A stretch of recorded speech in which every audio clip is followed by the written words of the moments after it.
evening, everyone. And I'm so happy to be here today. We have been working for almost a year with Dr. Garson to put all of this together. And for almost 6 months, I've been working with these panelists who I have in front of me, to put all of this together. And we didn't quite know how to cover such a vast topic because there are so many things to it. We have decided to narrow down to a few things. But before we get into that, let me first introduce the panel members. On my extreme right is Dr. David Berger. He is the Senior Vice President and Chief Operating Officer of Baylor St. Luke's Medical Center. He is a professor of surgery at Baylor College of Medicine. He's an expert on patient flow, operating room throughput, quality, and patient safety. And currently, he is the governor of the American College of Surgeons. Right after that is Connor Burdine. So he is the Executive Director of Revenue Cycle Analytics at MD Anderson. He has been with UT MD Anderson for about 15 years, and his experience specifically includes clinical access, revenue cycle technology implementation for community and academic organizations. Then on my left, first is Brad Gibson.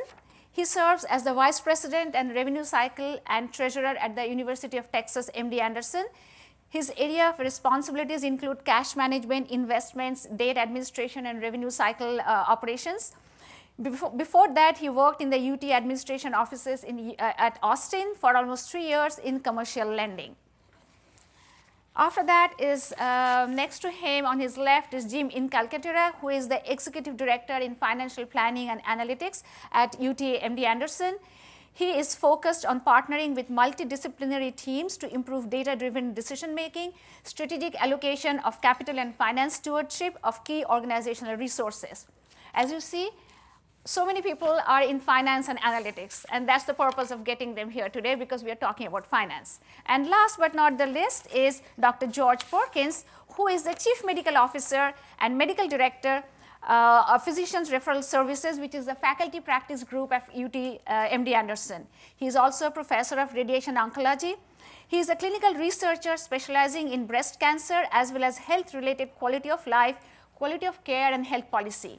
He has been spending a lot of time in trying to understand MACRA and its implications. So I'm very fortunate, and we are very fortunate to have him here to talk about MACRA, which will be the concluding topic. So you see we have two physicians and in between all the financial people. So. Is there a reason we're separated by all By purpose, on purpose. Okay, so because it's a vast topic, we will not be able to cover everything. What we decided to do is talk about what's the global national health expenditure, how it compares generally with the other countries of OECD, talk a little bit about how the money flows, why we pay more for healthcare in the US, some of the big top line reasons, and then talk about the cost containment measures and their impact on the stakeholders. And that's what we decided to do. Before we get started into the topics, I would,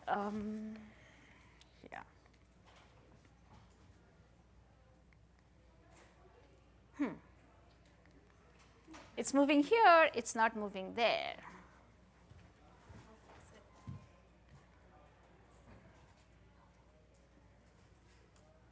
We tested everything. Because, so hit the slideshow button here. Hit the slideshow. Oh, hold on. Slideshow here. It was working before. Yeah. Okay. And then just use the Clicker. to- Okay. Done. Okay. There we go. Okay. We thought we will do a quick polling of the audience to see the level of understanding of some of the key broad picture parameters. So the first question we wanted to ask is, what's the national expenditure, the latest data, which is 2016 in the US? How much is it approximately? And what percentage of it, what percentage of the GDP does that figure represent? So to poll, you can text Binata Mukherjee 720 to 37607 and then select a choice.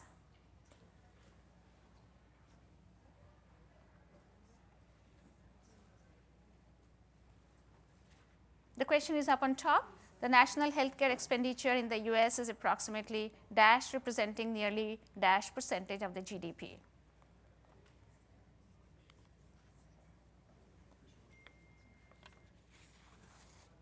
text Binata Mukherjee 720 to the number 37607 and select your choice. Ah, there, it's coming. I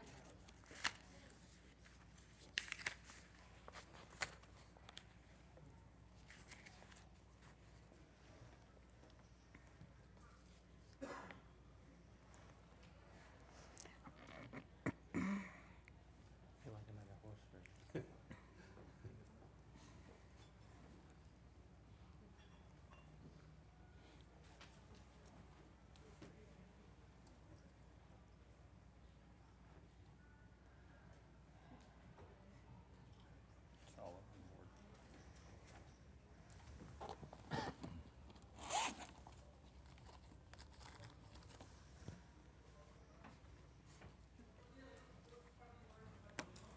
Okay, let's move to the next question. Just one more question. Per capita expenditure on health care, again based on 2016 data in the US, is almost what percentage?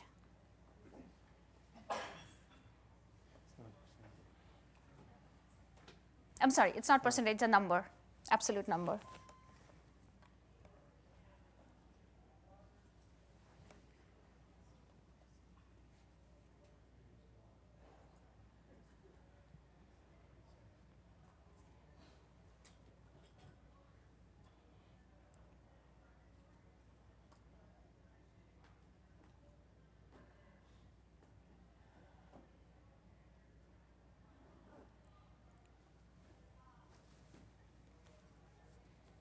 Okay, before I give the answer, I want to see what percentage got the right answer here. It's 27%, 12%. Okay, so that's the right answer. 3.3 trillion, 17.9% of the GDP, which is almost 10,348.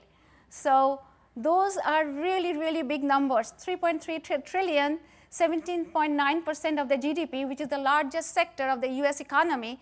It employs almost 19 million people in the whole country. If you look at all the different people working for healthcare directly or indirectly, 19 million people. These are really big numbers. And almost 10,500 per capita. The federal poverty line is just a little bit above that. And that's how much we spend per capita on healthcare. To put it in another perspective, if we look at the GDP of the big nations of the world, 3.3 trillion is almost as large as the 5th largest economy in the world after US, China, Japan, and Germany. So UK economy is smaller than 3.3 trillion. So that we are talking of big numbers.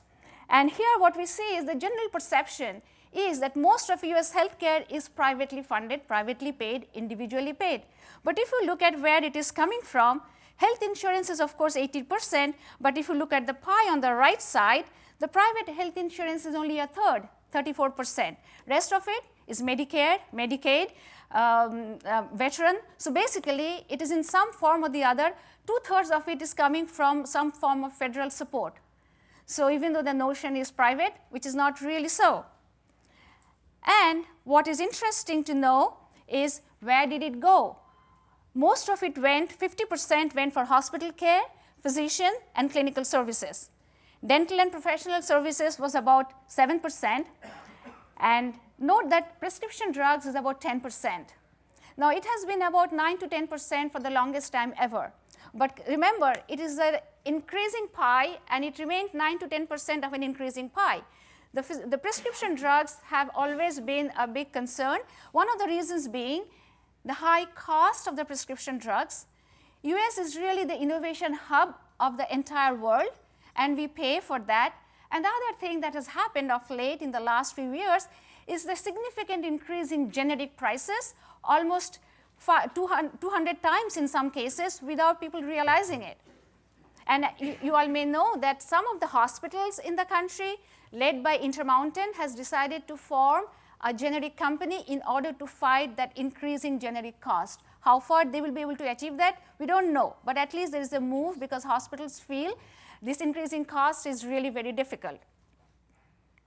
What is even more alarming is the growth rate of 4.4%.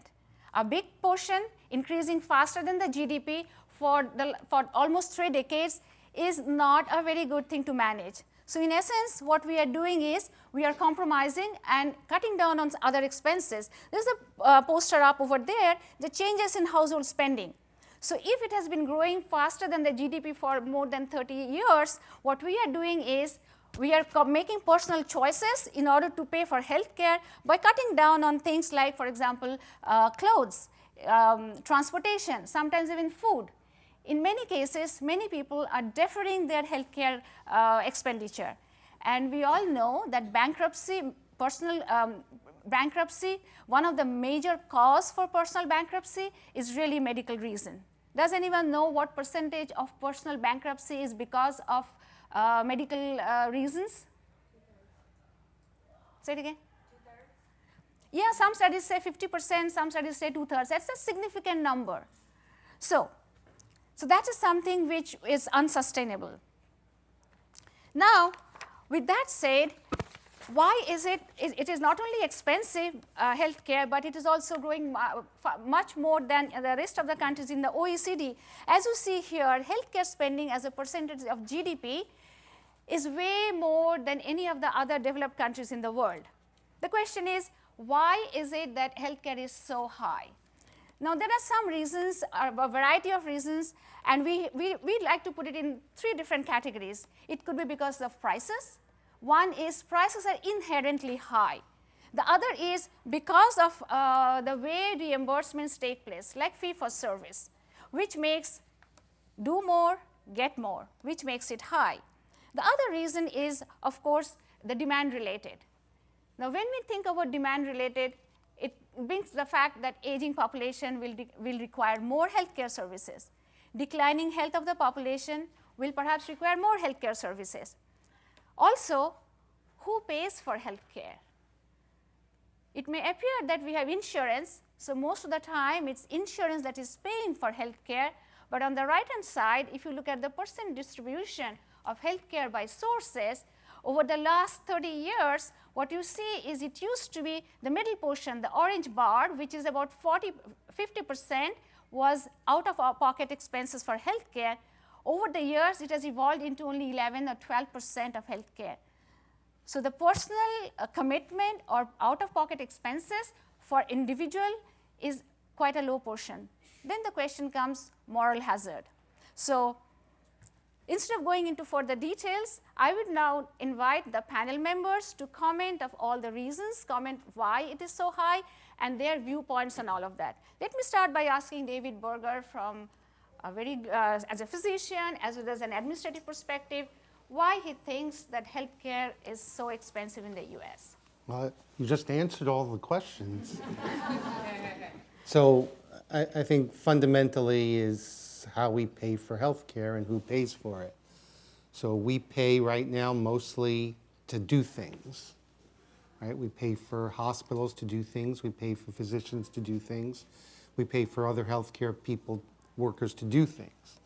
So if you're incenting people to do things, you get more of that thing. It's simple economics, right? So one issue is in this country, we pay for volume. The more CT scans my hospital does, the more we make. It's very, very simple math. I spent a number of years in the VA healthcare system, and that's a totally capitated system. They have, it's probably $60 billion now, but they have a significant amount of money, but they have one pot of money, and they have to provide care for all the veterans in the system. So they have to decide and what is the best care in order to be able to ration care appropriately. So one issue is how we pay for care. The other thing is the total lack of transparency in the system. So who uses and who prescribes health care? The physician is the one who's saying, you need a CAT scan, you need an MRI, you need to use different tools in the operating room. But most doctors have no idea of what anything costs. So I'll give you an example, a pretty simple example. The hospital contribution margin on an appendectomy is about $2,000. So that's what we make on an appendectomy. Now, a stapler, if you use a stapler in the operation, that's about $350 per staple. If you use an electrocautery to stop the bleeding, that's another $400. So if you use one stapler and then you use 3 different cartridges, you've essentially used up your contribution margin for the hospital. But the physician has no idea what any of that costs. So the people who are prescribing have no idea what the costs are, and they can overutilize different things because they don't understand what the potential impact is. The other complicating factor in this country is there's a different way we pay for hospital care, there's a different way we pay physicians, and there's a different way we pay for outpatient care. And they're not linked at all. So it causes confusion amongst consumers. It results in different coverages by different health plans. And the other problem is that no one's aligned. So the doctors are getting paid one way, and they get paid regardless of what hospital they're working at. And if you're doing something on an outpatient, you can do the same thing. So I can do a CAT scan as an outpatient, and I would get a different price if I'm at a radiology center than if I'm doing it at a hospital. So there's a lot of perverse incentives in the system that result in lack of transparency of costs, overutilization, and tend to drive up the expenses. I can go on all evening, but I'll let someone else. How about lack of transparency of cost and quality impacting patient selection? So yeah, that's 2 different questions. So you asked a question of transparency in cost and transparency in quality.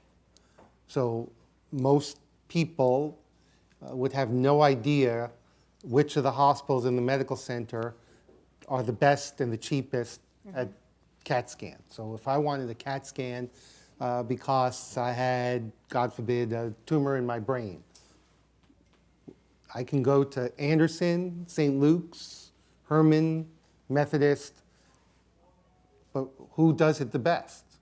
Where am I going to get it done the quickest? Where is it the cheapest? Try to find that data. I probably can't even find it in my place. Right.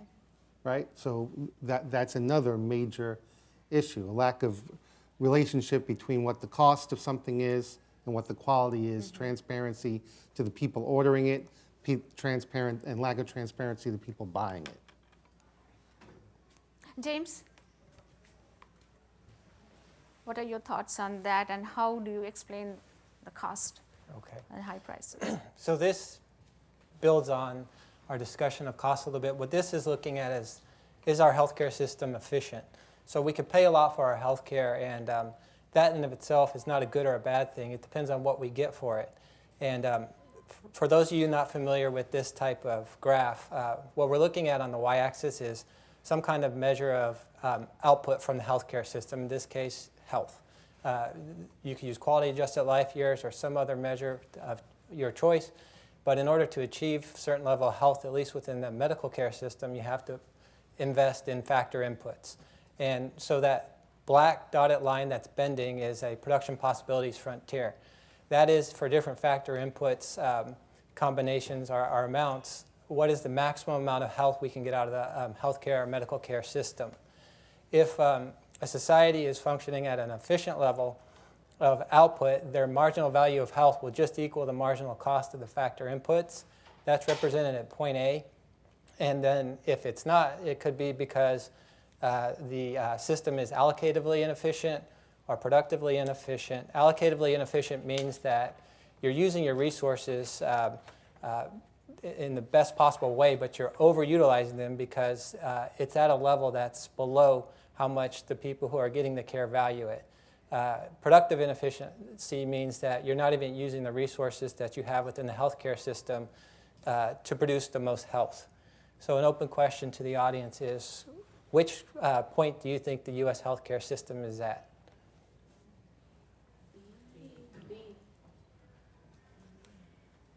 B, final answer?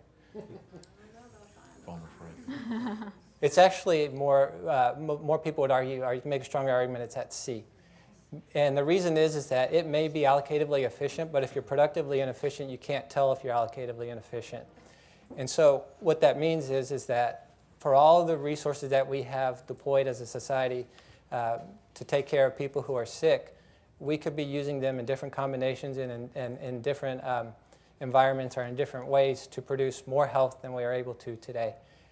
If we were able to get up to that production possibility frontier, then it's just a question of we're getting the most out of the resources that we're using to take care of people, but are we doing it at a level that society values it? So you can think of how much society values it either in terms of the marginal value of health that they value or in other things they could be spending their money on. So those two things, allocative inefficiency or efficiency and productive inefficiency, both have the potential to plague a healthcare system. Unfortunately, most of the evidence seems to indicate we're closer to point C than B. And just to magnify that and put it in clinical perspective, if you look at what Medicare spends, which is the major government payer, over 50% of what they spend is spent on the last year of life, right? So that would argue exactly to being productively inefficient, because if we're not extending life or health, what are we doing with our money? Any other thoughts or comments from other panel members? I'd just like to throw in there that going back to the question of cost, it's not just that we overuse expensive services, but there's also a lot of evidence we underuse inexpensive services. And on top of that, as a country, the United States is one of the few countries in the OECD or developed world that really, for the most part, doesn't use any kind of supply-side constraints on how much we pay for healthcare. And so we don't have cost-effectiveness reviews before new drugs or new technologies are approved. And the standard at the current time is really whether or not a current new technology shows or demonstrates as much efficacy as existing technologies, regardless of how much more expensive it is. And so when you have a lot of the information asymmetries that David talked about, you have people who really don't know what they're purchasing, you have healthcare providers who are incentivized to produce more, and you have no one watching over the whole system, you end up getting a situation like you see up here where now we are factors are greater than other countries in terms of the amount of GDP that we spend on healthcare, whether it's looking at it that way or on a per capita basis. We spend a lot more, and then on the other side of the equation, what do we get out of it? Well, not as much as we should given the amount we spend, and there's also a lot of outcomes and quality data that show that in some instances we do tend to produce better outcomes and quality than other countries, but in other cases we're middle of the pack to lower quartile of the OECD countries that you can compare to, at least with some of the higher level measures of outcomes and quality that we can track. There's certainly some nuance there that we can't get to and measure that may change things a little bit, but probably not enough to make a big enough difference to make you think differently about what we're getting for our health care. Dr. Perkins? So I would dovetail on a few comments that others have made previously. The big one being, remember, we're right at the cusp of the demographic transition, right? So all the baby boomers are now entering and coming through the healthcare system. And that's something that's going to persist for quite some time because the life expectancy has increased. The U.S. as a whole, we have the spirit of independence, and that's something that we celebrate in our culture. But if you translate that to healthcare, what that means is you have a system of fragmented individuals or fragmented groups rather than a cohesive system, just because the tendency is to want to optimize that on your own. That's also augmented by a sort of undergardening of entrepreneurship, which looks at that as well. And so if you look at the National Health Expenditures chart that is to my right but to your left, when you see the decreasing individual contribution part, one of the things that patients and, let's say, patients/consumers of healthcare will talk to you about now is how the orange is actually increasing. So you're becoming a little bit more aware of what that is, and so the out-of-pocket expenses are increased, and that's an effort to have people more understanding of what the healthcare actually costs. In other words, we talked about the moral hazard earlier. So the idea is if you understand what the costs are, then you will actually use that a little less. Dr. Berger talked eloquently about transparency and about resource utilization. So it's true that most practitioners don't have an idea of what things cost, but most patients don't have an idea of what things cost as well. And so now you can't really go on Yelp, other things, and see where the hospitals are, what the CT scan was going to cost, what the value is for the perfection that's either shown or not shown within that CT. How did the radiologist do as far as did they go down a checklist? But when you look at all of our individual societies, that's exactly where things are headed for. So what actually constitutes a high quality CT scan? What are the components that actually need to be listed within your pathology report? Or these are things that are missing and you need to go back and get another review. Those sort of things are what all the societies are doing as we transition from volume, so procedure based, we get paid basically per segment, to sort of a value base. How do you do it based upon quality, and value to whom? You know, who is it that's important? Is it value to me, what I think about it? Is it value to the payer, to Medicare, Medicaid, the private insurance person? Is it value to you as a patient who's utilizing the service? And those are things that we're just sort of discussing now.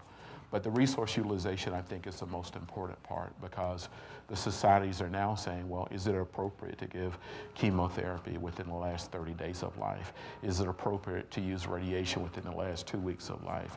Is it appropriate to extend an opioid? We hear about the opioid addiction issues that we have now, more than 3 to 7 days after operative intervention. You know, what are those kind of things?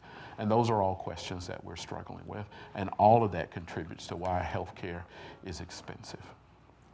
So, yes. I just have a comment. Yes. I'm a nurse practitioner at Methodist, and it's usually okay until it's your family. That's usually what we find, and there's definitely a customer service ethic now, and that's why I think we're seeing a lot more utilization in the last year of life. You know, everything done for my 92-year-old grandmother. Not that grandmother's not any less valuable, but you know, there may be other people. I'm actually from New Zealand, where we actually at the door triage who gets to go into ICU, which would be, people would be horrified here.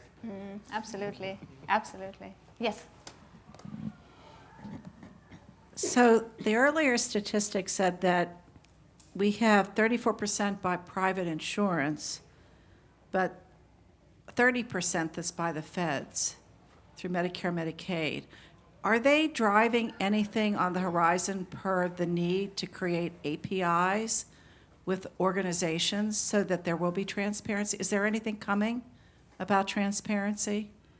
Because if they're paying for it, and we have the technology to create APIs, everybody has this stuff inside their organizations. You know, we have electronic health records, we have exchanges, et cetera. Is there anything coming from a policy standpoint wait for the from end the for Macra and all of that? state or feds Yeah. that will drive, since we're on transparency here, is there I anything think we're gonna coming? answer Let's that wait question. for that till then, because we'll talk about the reimbursement methods, and that will tie in about the transparency and the quality Very and all of good. that. Okay, thank you. I'm just jumping Yes. ahead, excited, you know. Yes, hi. I just have a quick question for Dr. Berger. You talked extensively about the lack of transparency and really that doctors do not know the cost of a stapler. Why is that? Typically, when we run an organization, when we are finance managers, we look at what is our cost, what is our margin, what is our revenue, and we inform our employees for them to know how we make our money, how do we continue ongoing as corporations. Why is it that in the medical field, doctors do not know the cost? Because the doctors aren't the employees of the hospital. It's grown up that historically, and it's changed a little bit now, about 55% of physicians are employed, but it used to be that all the physicians working in the hospital are essentially independent contractors. And if I tell a doctor, you know, that newfangled robot that cost me $2 million, you can't use it, he's going to go to across the street where they will let him use the newfangled robot or the new, whatever new toy, is there. So it's, the problem over time is physician payment and physician responsibility very separate from the hospital. And there's actually laws in place, stark laws, that forbid direct employment and payment of physicians. And it started out as anti-kickback laws because doctors were owning hospitals and then referring their own patients to that hospital and referring all the ancillaries, the x-rays, et cetera, just to that hospital. So stark laws came about to try to separate the practice by the physicians from the practice by the hospitals, and that's sort of unintended consequence. So now healthcare organizations are forming other entities, we'll hear about ACOs, et cetera, where doctors and delivery systems can work closer together and start sharing that information to reduce costs. But the system has grown up because doctors are here, hospitals are there, and the two really didn't interact until more recently. So from a standpoint of price and transparency, isn't there a potential for a bit of a slippery slope if a provider that knows the cost, that he or she will subconsciously act on their biases and do or not do for a patient based on what they know is the cost? I remember being a new nurse and that was posed to me because I asked, what does this cost that I'm using? They're like, oh, we don't want to tell you that because it'll affect your decisions. I was just wondering if that's something that will be discussed or has ever been a consideration for anybody. This is not a point that was on our discussion, but Brad, do you want to comment on that? So I think medical decisions are very, very important, right? You need to be able to take those in the context that they need to be delivered. But getting back to the cost situation, other than the governmental health plans that were highlighted, managed care contracts are negotiated. It's your best negotiator against their best negotiator. And you don't want to be negotiating off a cost because they will pay you 1% over your cost. And your margins at your hospitals and your investments in research, academics, teaching, reinvestments will completely go away. Even for the not-for-profit hospitals, they reinvest back in themselves, okay?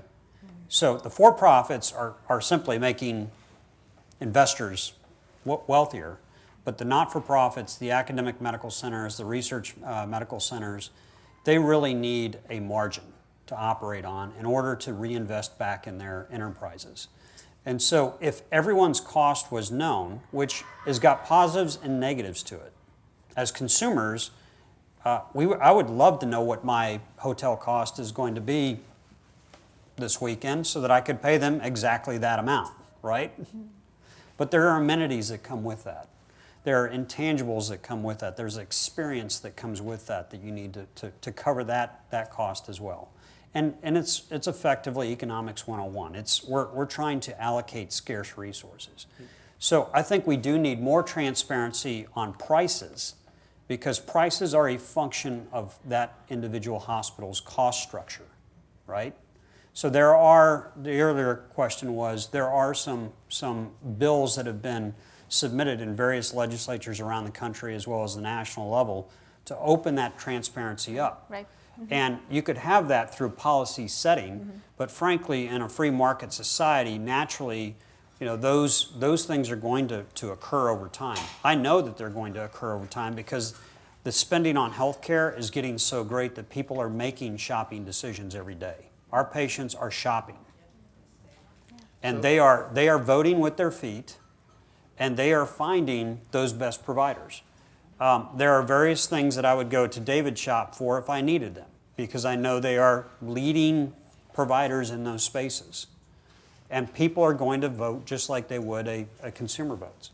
So again, cost is important to make return on investment decisions and look at how you invest and get the most out of that for the patient's experience, as well as how do you make that a sustainable investment. You don't want to make a $2 million investment and realize that it's being underutilized and therefore you could have used those resources in a much better manner. With that said, let's move into the reimbursement mechanisms that are predominantly followed in this country. So as we said, despite all the rhetoric about value-based care and ACOs and capitated model, it's still really fee-for-service, and as it has been explained earlier, do more, get more, which leads to overutilization.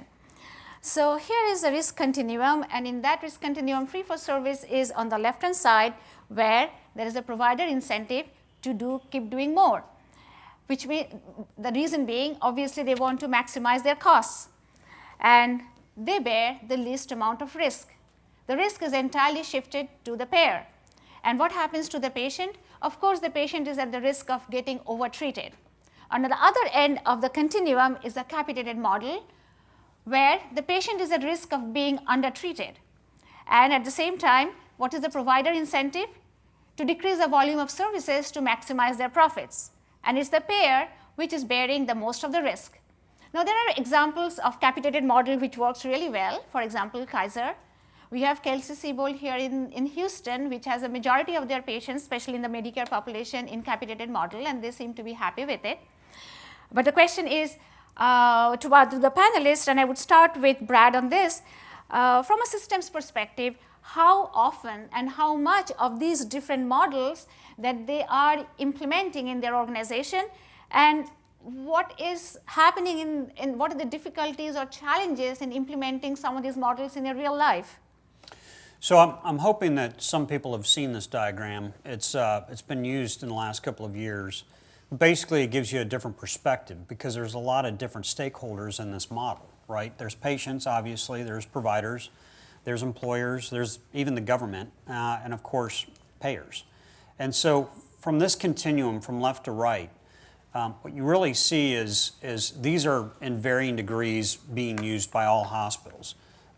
Generally, historically, it's been cost-based for Medicare type things at times, but you also have DRGs, you have charge-based under fee-for-service. Per diems, we have per diems on the inpatient side, so it kind of depends on what theater you are within the hospital and where these are being used. There's been a lot of conversation about packaging bundles.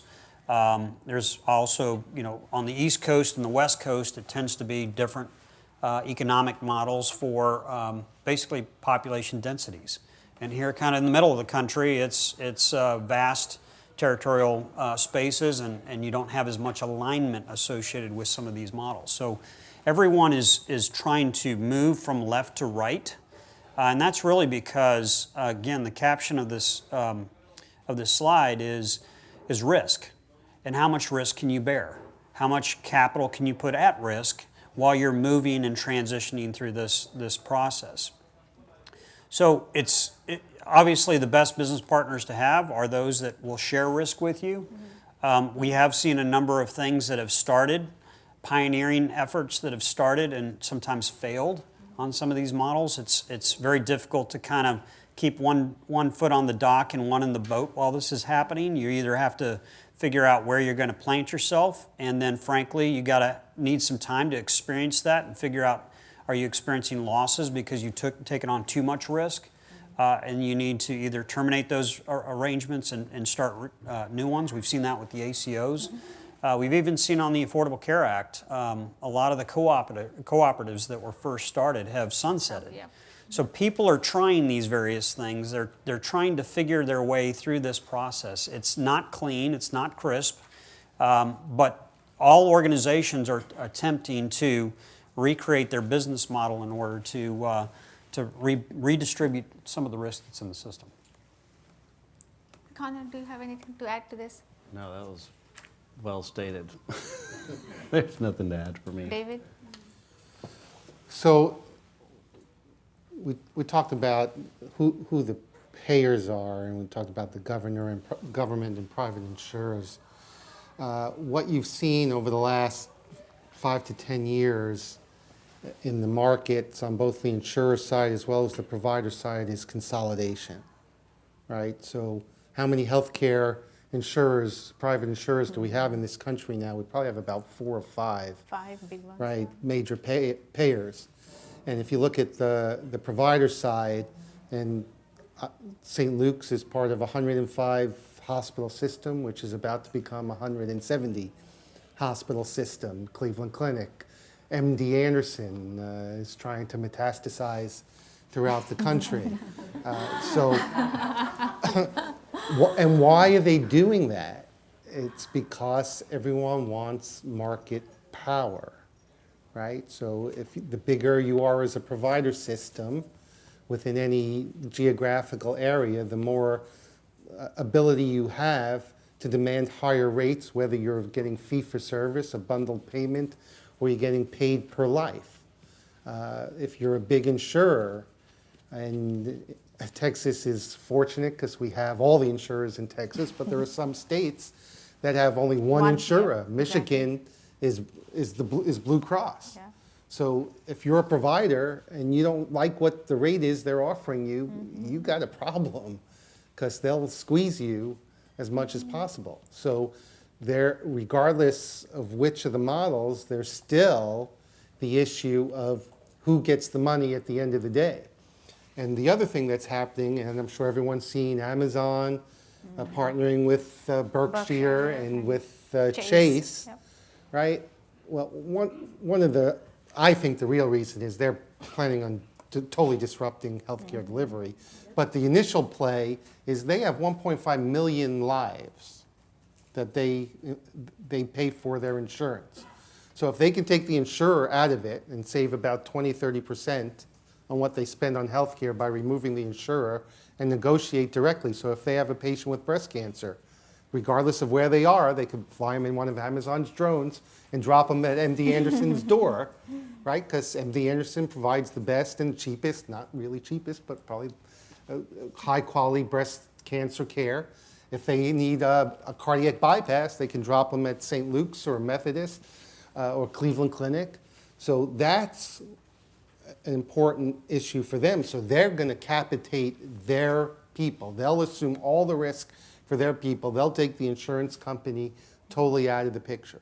So there's a lot of different moving parts right now, but providers are trying to get bigger, insurers are trying to get bigger, big employers are trying to get the insurers out of the market and deal directly with the provider.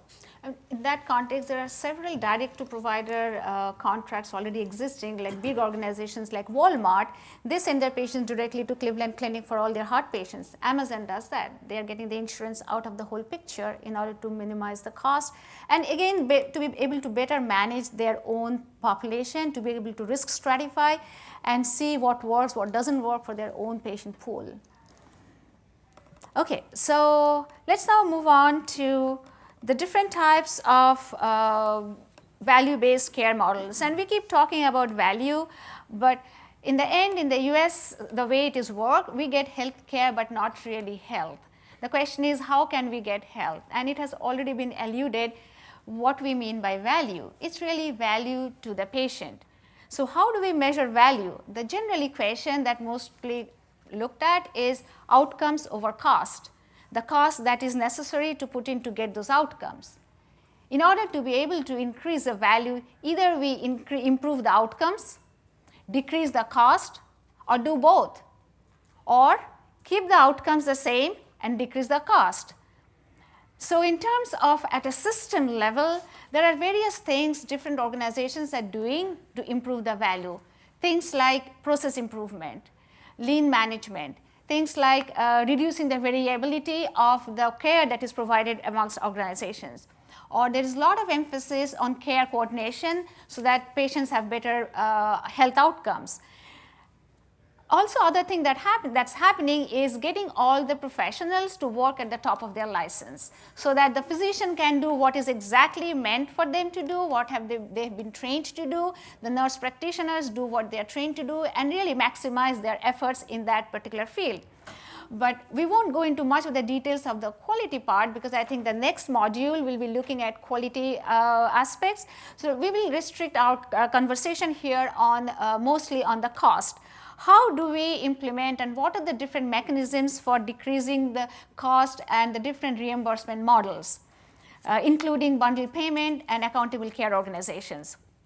So whoever wants to take this question amongst the panelists, about their experience, about what is working, if any experience with ACOs. I would like to invite comments about ACOs if there is anyone with experience on that. So we do not have experience on ACOs. These are the vehicles, though, that are being used. And these are all heavy lifts. They generally take a lot of effort and capital to reposition yourself really from a fee-for-service basis, which is the lower left of this, this graph, on up to full capitation. So it's a continuation of somewhat to the last slide. It also depends on your organization. As an example, MD Anderson is a state institution.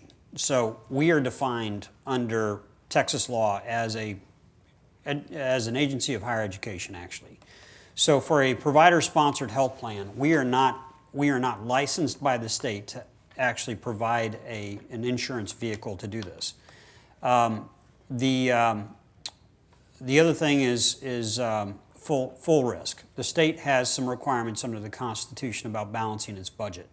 I can borrow for capital expansion, but I can't borrow for operating losses. I can't go to the bank and get financing because operating losses occurred during the year. So again, the amount of risk that your organization legally can take is very important in this journey.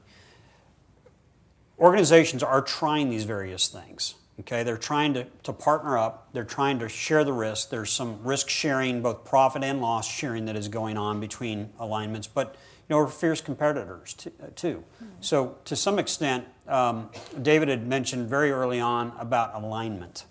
I think misalignment is one of the biggest issues that we're suffering from an industry perspective. There's still a lot of silos out there. You have to figure out how do you horizontally move through this process where it's more a population health approach rather than a episode of care. And part of that cost approach for savings is looking at the site of service. There are a number of things that are trying to move from inpatient services to outpatient settings. There are a lot of different things, particularly in the cancer arena with immunotherapies that obviously are trying to be started more on an outpatient basis. Yeah. There's always carve-outs and concerns about, is this really a hospital-based procedure? Can this be done outside of the hospital with the same level of quality to it? We notice that a lot of diagnostics that are done outside have a significant error rate. And so going back to the cost issue on the denominator, you want to try to treat the patient as lightly as you can and as effectively as you can without having to repeat, duplicate services, find out that the treatment plan that they were on was the incorrect treatment plan and that now their disease may have progressed into something that's much more difficult to treat, and it becomes more costly for the system to do that. There are some things, and Texas is not one of them, but certificate of need states. There's about 20 or 30 of them across the country. Texas exited this CON status in the early 80s, 1980s. And what the intent of is really to make sure that there is not duplication. So there's coordination that occurs at the state level. There's a review that anytime a hospital wants to expand its infrastructure, that they go through a certificate of need assessment. So what you end up having is you don't have the duplication of facilities going on in every intersection. You don't have an outpatient surgery center popping up. Because if you overbuild the infrastructure, that is cost to the system. The state of New York is a certificate of need state. And what they are trying to do is they're trying to get healthcare providers to coordinate their efforts so that when they build something like a proton therapy center in New York City, they're doing it on, I think, 161st or 62nd Street. There are 3 organizations that have gone in and partnered with that. So those are the things that obviously other states are trying to do in order to coordinate their investments so that you don't have a situation where everyone is competing in the same space. I want to make a comment here and then go to Dr. Perkins. So in terms of measurements, there was a all of you probably will know that hospital readmission reduction program has been a very big thing, especially in certain types of patients. And there's a study which came out last month looking at the effect or impact of the hospital readmission reduction program in heart failure patients.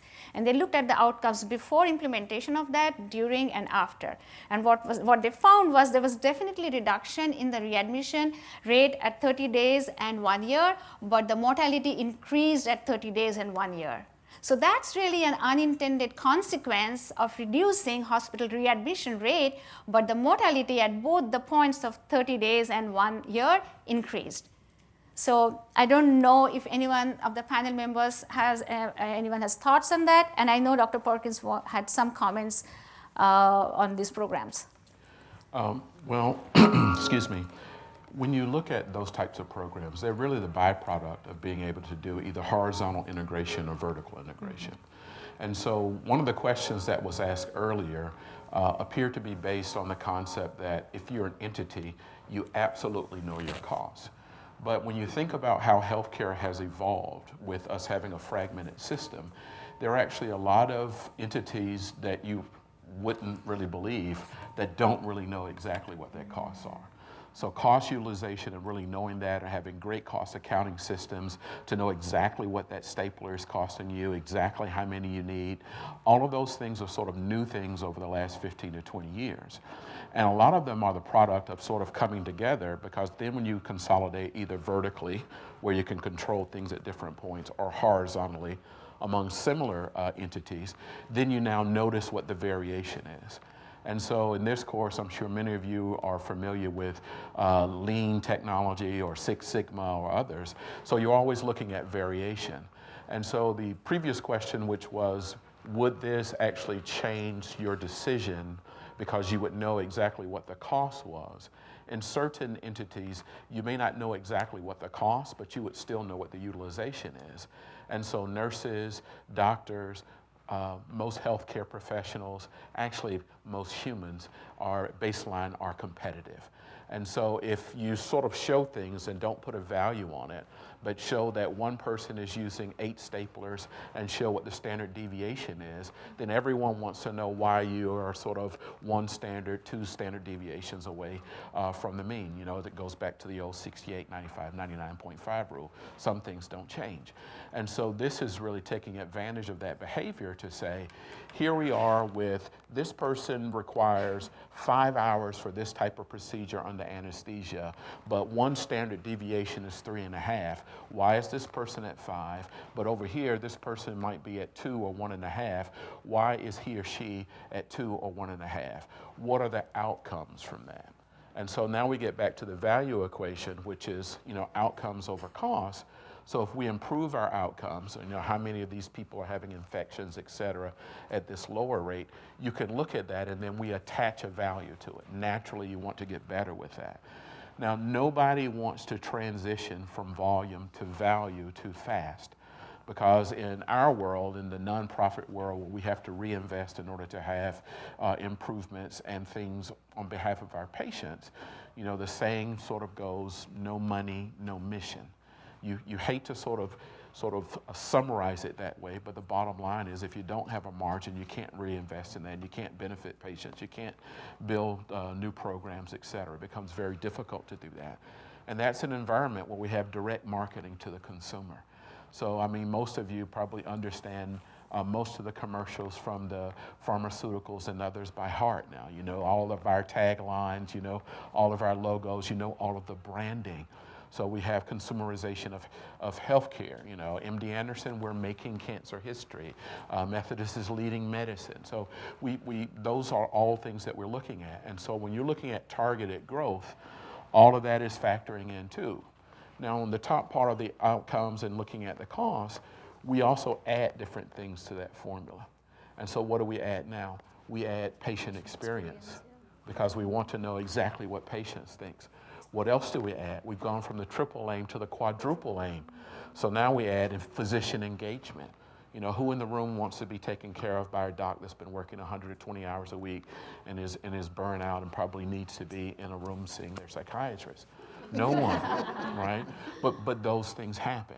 And so part of what we talked about it operating at the top of the license, well, what's the biggest thing that might be a detractor to physicians? It's these tremendous increase in bureaucracy, paperwork, non-medical things that we weren't trained to do.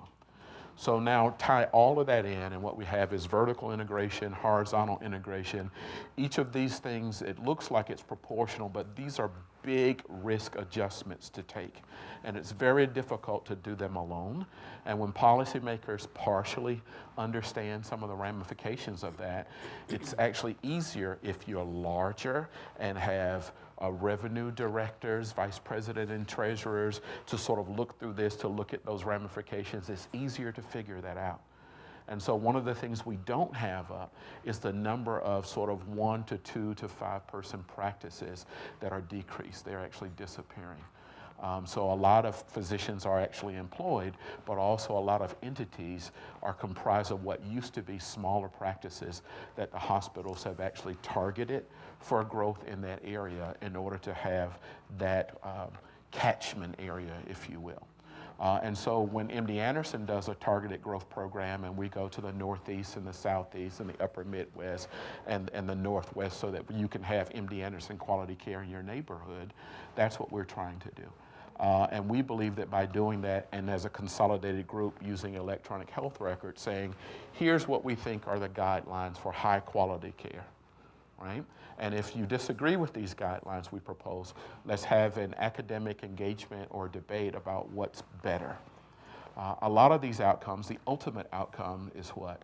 Is overall survival or survival. But a lot of that takes a long time for you to get that if you're doing things well, right?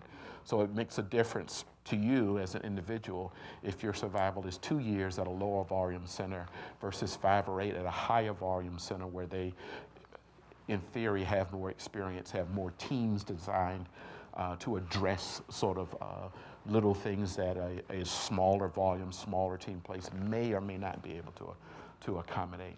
So those are all the things that go into sort of doing that. And when you're larger like that, things are expensive, but it's no different than some other businesses where if you can consolidate that, you can actually now control your costs. And the thing in medical school, you know, most of us don't get business training in medical school. Very few of us have actually gone to business school. Very few of us have participated in interdisciplinary programs where we get to engage with policymakers, those in business school, those in law school, those in nursing school or pharmacy.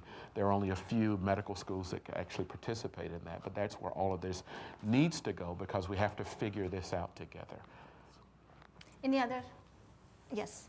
So we haven't talked about the elephant in the room, which is, and this is a policy next one. class, so we haven't talked about the Affordable Care Act and what the impact of the Affordable Care Act has been on what we've been talking about. So when I think about the Affordable Care Act, and I'm not saying I'm for it or against it, and I don't care what your politics are, really thinking about it from a provider perspective and someone who's in the medical system, it really set out to accomplish 2 principal goals. The first one is to cover more people with insurance, and whether you think it was done well or not, doesn't matter. Mm-hmm. The other thing it set out to accomplish was to change how the government was paying for health care. Right? That was one of the major goals. And they couldn't snap their fingers and say, we're going to change it, because it was no way you could get it through and legislate. So what have they done to try to change how we're paying for health care? Well, one thing is trying to get the government to pay for quality. And the chart up on graph number 5 is the value-based payment program. And there's 3 parts of it. One is HAC, is hospital-acquired conditions. The other one is hospital readmission program, and then it's value-based payments, which is a number of things in the hospital looking at safety and efficiency of how care is delivered. And what they've done is put a significant amount of what you are getting reimbursed from CMS or the Medicare program at risk based upon how you do in those 3 programs. So if you have a lot of infections, If you have a lot of readmissions or you have poor quality at all, you get paid less.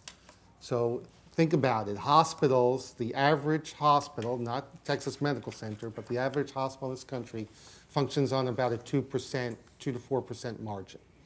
And they're putting about 6% of your Medicare dollars at risk, right? So there's been a significant focus on the issues they're looking at. So that's one thing. The second thing they did was something called meaningful use. And what meaningful use did was try to get people and hospitals and providers to put in electronic health records, right? So about $40 billion was put in and given as incentives to put in electronic health records, and now over 80% of providers have some form of electronic health records, and there's unintended consequences of that. And then the other thing they did was develop pilots of alternative payment models. So they started with bundled payments for different things, joint replacement, bundled payment. You may have been following the news since the 2016 election. There was supposed to be a bundle for acute myocardial infarction, and that's been delayed. But that was the other strategy, alternative payment models, one of which was bundled payments. And the other ones were these ACOs, or accountable care organizations. It's a nicer name for HMOs. And I think it's been done much, much better. Currently, the number of patients in ACOs is small, but that's going to grow significantly. And why is it going to grow significantly? Another thing that the government is trying to do with a lot of the payment programs is remove hospitals as the primary site of care. So a lot of things are now becoming outpatient procedures. So joint replacements are all outpatient procedures. Robotic prostatectomies or laparoscopic prostatectomies, 23-hour stays, outpatient procedures.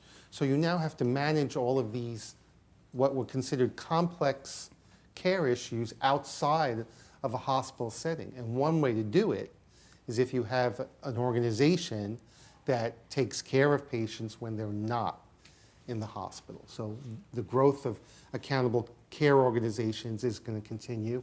And all of these things, the change in payment models, the funding of the EMRs, the drive for the ACOs is all trying to trigger population health management, big data analytics, trying to keep people healthy and out of the hospital. So whether you like the Affordable Care Act or not, that was really what's the initial intention was. So one of the unintended consequences on hospitals is the amount of money we make. And in 2016, the Congressional Budget Office did an analysis and showed that by 2025, 50% of hospitals, if they continued to increase efficiency at the rate we do, which is significantly below the rest of the economy, the average company in the economy or sector of the economy increases its efficiency 0.8, whatever the value is per year. Healthcare is about half that. So that's how inefficient we are and how we're increasing our efficiency. So if we continue to function at that baseline efficiency, by 2025, more than 50% of hospitals will have a net negative margin, and the average margin for hospitals is 1%. So there's really a drive for healthcare agencies and hospitals to increase their efficiency.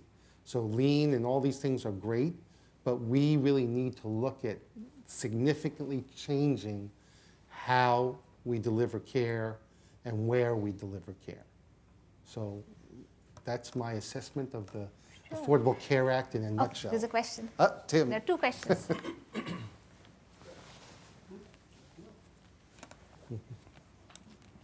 So if I could push you a little bit to, since with that excellent description of where the government policy is going on this. And my understanding is that CMS, Medicare, is pretty committed to moving away from fee-for-service to alternative payment models, and they have some goal of 50% of all the Medicare intermediaries around the country by some year. 50% of all payments to healthcare providers is supposed to be value-based By alternative 2020. payment By model. 2020. By Non-fee. 2020. Yeah, 2020. How much? By- This year, 50% this year. You know, Texas Medicaid, I believe, is 10% this year, and they're going for 25% next year among all the Medicaid managed care plans. So is this, in your opinion, given all the challenges, if we're committed to this, do you see whether or not this has the potential to actually lower the cost curve going forward? Does it address the structural problems that you started with our talk out with in terms of why the cost increases we're having? Does this alternative payment model, the stuff that the ACO has set up, is it going to make a difference? I don't know. No. I think it has Are slowed. you guys working hard on it in Yes. response, or do you still see it as, I mean, we put up here on the top of the slide, future. So right, Is this real now, or is this off in the future? so this market is slower than a lot of other markets. So the predominant method of payment now is still fee-for-service, but that's rapidly changing. If you look at the growth of ACOs in this market over the last 2-3 years and what's projected over the next 2-3 years, this market is going to change. Texas is a republic; it's separate than the rest of the country, but it will change. The question is how fast and what it's going to change into. So I don't think ACOs, as what they currently look like, are necessarily the end. The other problem we have is what's going to happen with current legislation. What's going to be the impact of whatever happens now in Washington on what has taken place and what's going to be the impact. But I don't see the move towards paying for quality as opposed to just volume changing. I think that is a fundamental change. And one of the things, and go back to my transparency discussion, the availability of quality data is rapidly changing that. So you can go online and you can see what my penalty is under the value-based payment program. You can go see it today. So the fact that if consumers start looking at that, and that becomes more and more prominent. And the other thing is back to the issue of big employers, and big employers are going to continue to drive that. So I think we're just starting to see foundational and transformational change, and it's going to accelerate over the next 5 to 10 years. And if I can add, I'm in total agreement with that. I mean, we have to change. So healthcare is actually one of the last sort of areas that really hasn't been disrupted by other things, and you're going to see that happen. We're going to be disrupted by technology. We're going to be disrupted by consumer desires. Consumerism is coming to healthcare, and it will be faster. You have Amazon, you have Apple, you have everyone venturing into this field. Qualcomm is actually changing some of their platforms to do that. So we're going into remote monitoring. We're going into sort of distant type things, more telemedicine, telehealth, teleeducation, all of that.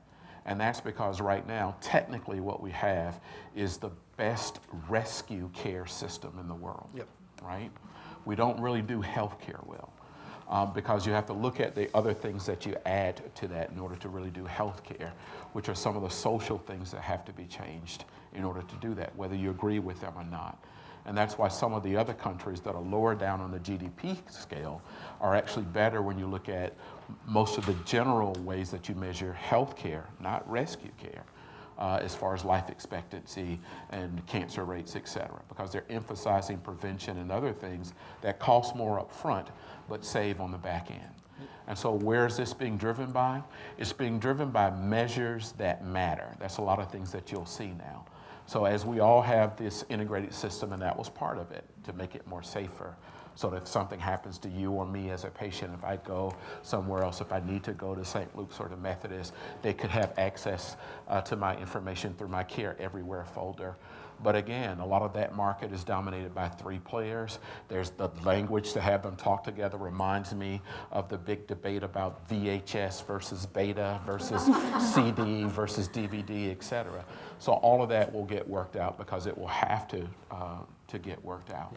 And then CMS's big thing that they're announcing now is what they call patients over paperwork.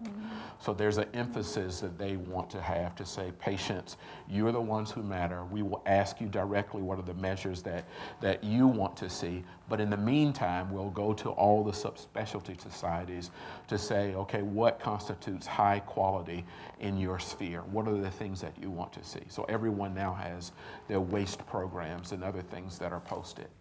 Now, what's a little bit disappointing is you can go and you can see some of the measures for MD Anderson, for all of the hospitals here in most of the United States, and look at the rankings and what their rates are for that. But some of the things that patients are interested in, it's very hard to see that right now.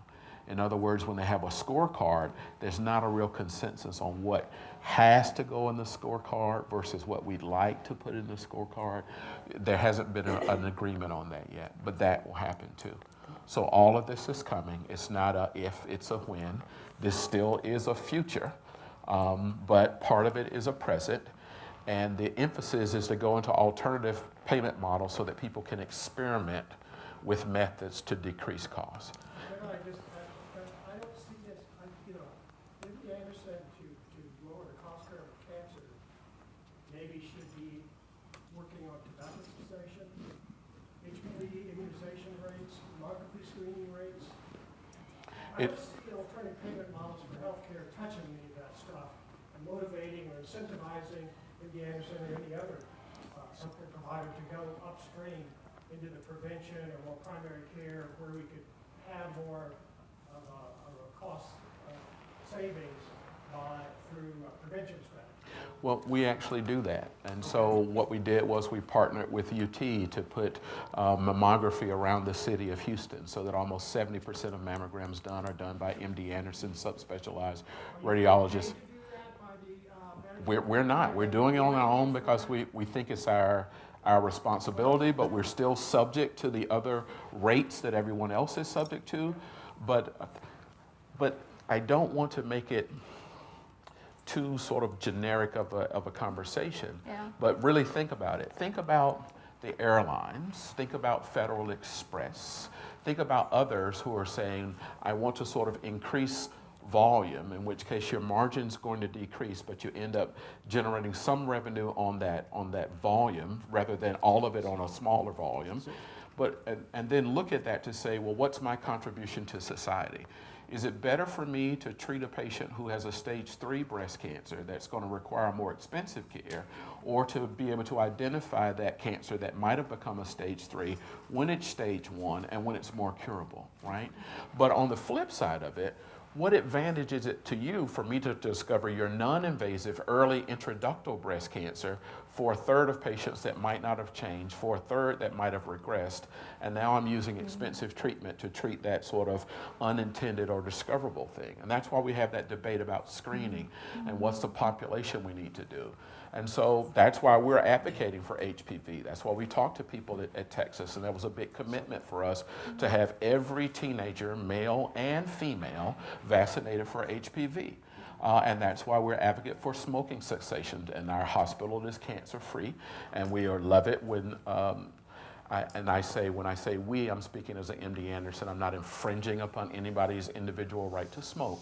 But we love it when city councils around the state are now voting to do that, and when cities are going smoke-free, because we know that that's going to translate into a significant decrease in head and neck, base of tongue, breast cancer, lung cancer, et cetera, that are associated with that. So we're doing all of those things. The government is incenting prevention now. I'll give you one small example. The YMCA demonstrated that a diabetes program with weight loss and et cetera significantly improved diabetes management in a large population. The government will now pay providers that are in ACOs for prescribing the YMCA diabetes program. So they are starting to look at those kind of prevention issues. But I'm going to throw a bomb out there. If you prevent these illnesses, are you going to save Exactly.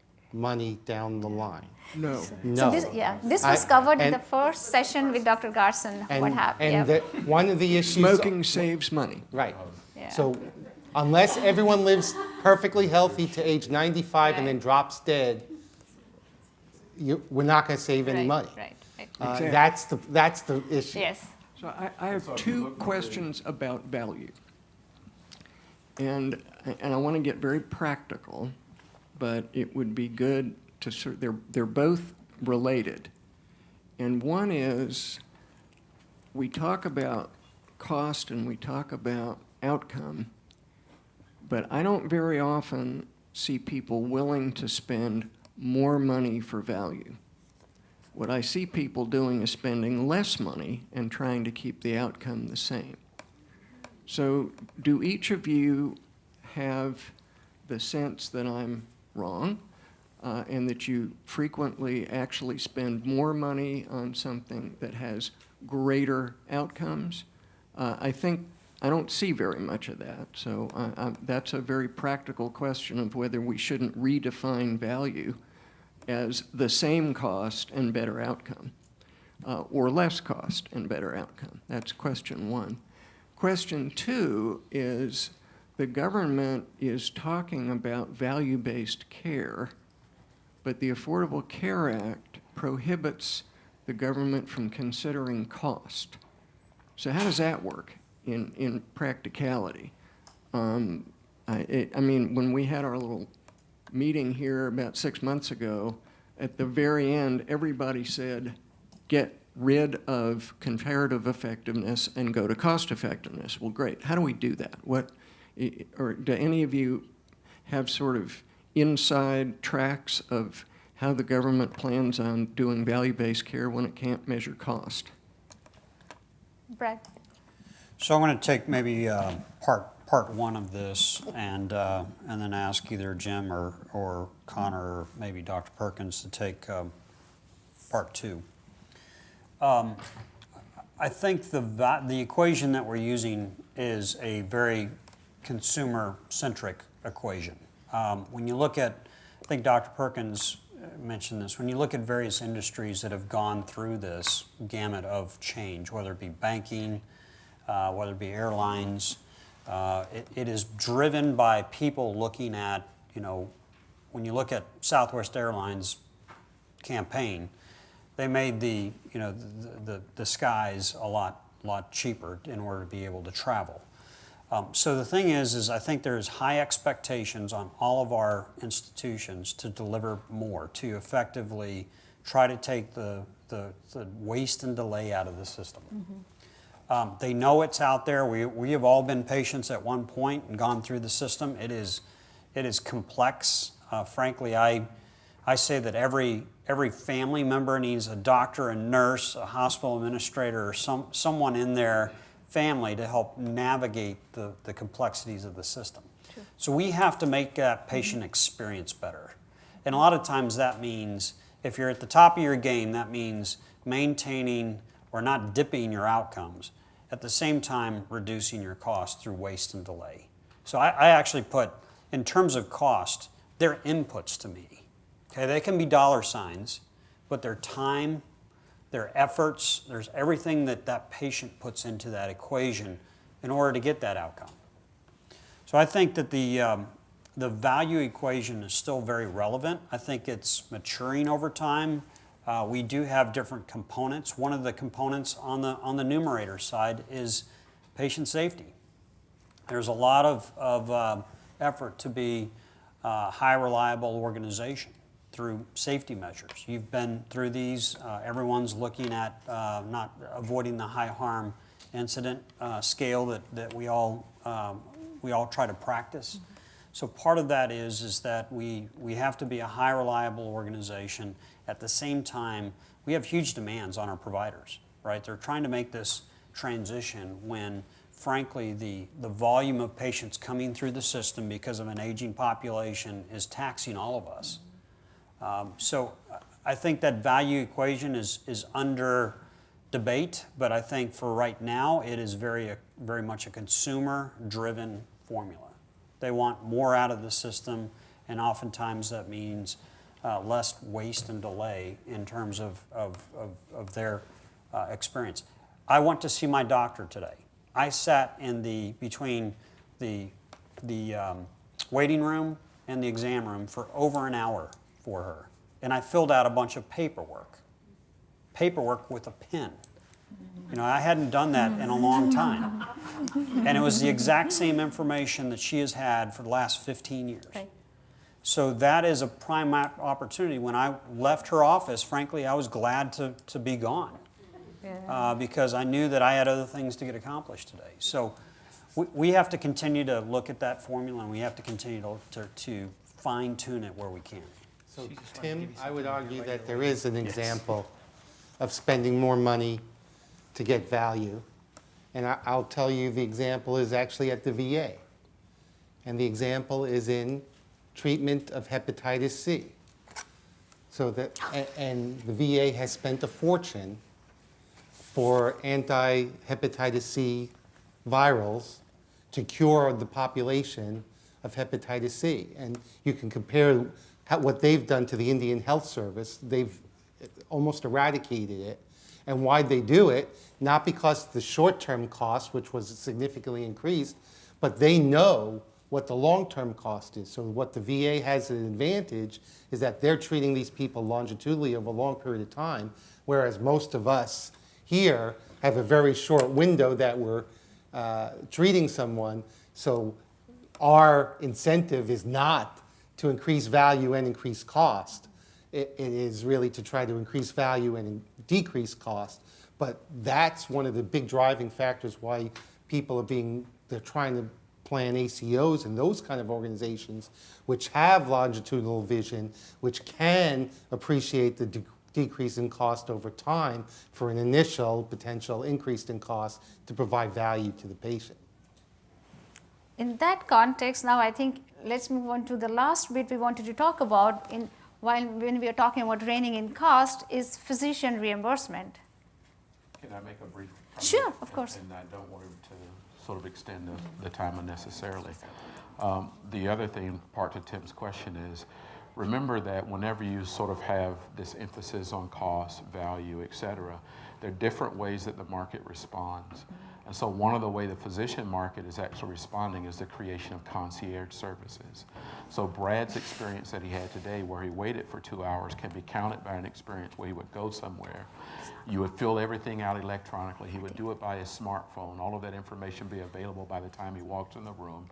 He'd be given a validated health-related quality of life questionnaire, and by the time the provider walks in the room, they would have collated all of his answers and know exactly the top 3 things to focus on in that time period. That provider probably wouldn't take any insurance whatsoever, but for that experience to get in and out in under 30 minutes, he may be willing to actually pay more, self-pay up front, even though he has insured to sort of have that experience. And now there's an explosion of the sort of concierge-type companies that will do those things for you. Consolidate all of that information. They have a network of providers who are providing high-touch, high-quality care, and you would look at that and say, well, is that really part of the value? Well, for a patient, you're paying more on the cost, but it also means for you, the outcomes, your personal outcomes have to be significantly higher in order for that to be greater value. And so people are paying premium pricing for things that they perceive as better value, even if the costs are the same. On the flip side of that, with all the money, so we talked about everything that's being spent in healthcare, that drives a lot of technology, that drives a lot of creativity, it drives a lot of entrepreneurship. But if you're only doing incremental benefits, what people actually expect is a discount.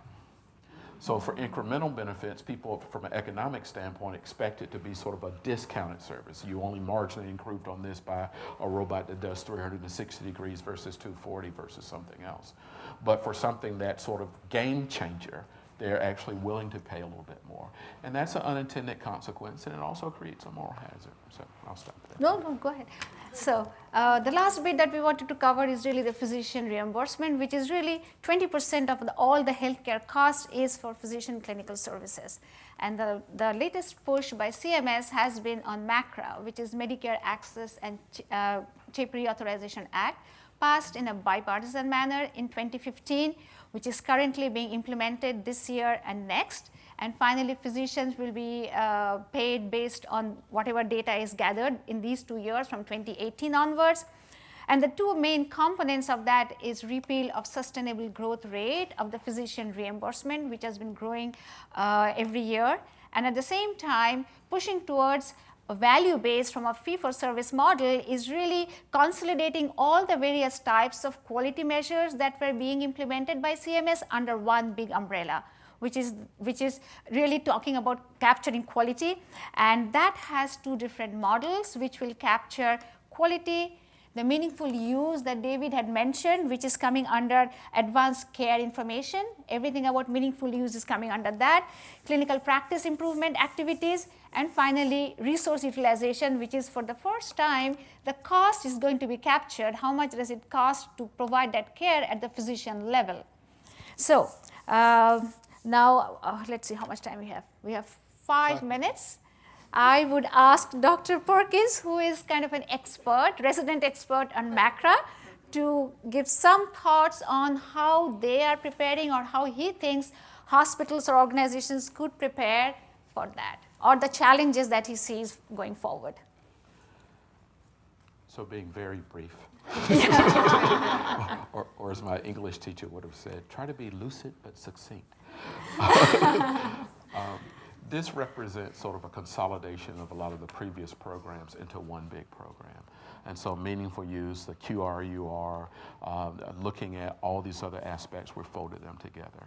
It's a way under quality to really address the measures that matter with people submitting the things that they think, but they haven't yet reached out in an extensive way to patients to add other things to that. It's looking at cost, which actually this graph has it at 0%, but it was 0 for 2017. It's actually 10% for 2018, on its way to 30% for 2019. So there's an emphasis at looking at cost, but not what we submit by looking at our claims data. Practice improvement is basically from the societies because we have to do maintenance of certification. So it's ongoing practice provider education and evaluation, and a lot of hospitals and a lot of practices have linked this together. So these are things that the physicians are already doing in an effort to say, I am a better practitioner for the patient that I happen to see. And then advancing care, that's the old meaningful use program. How are we actually using these very, very expensive investments in our electronic infrastructure? You know, do they talk to each other?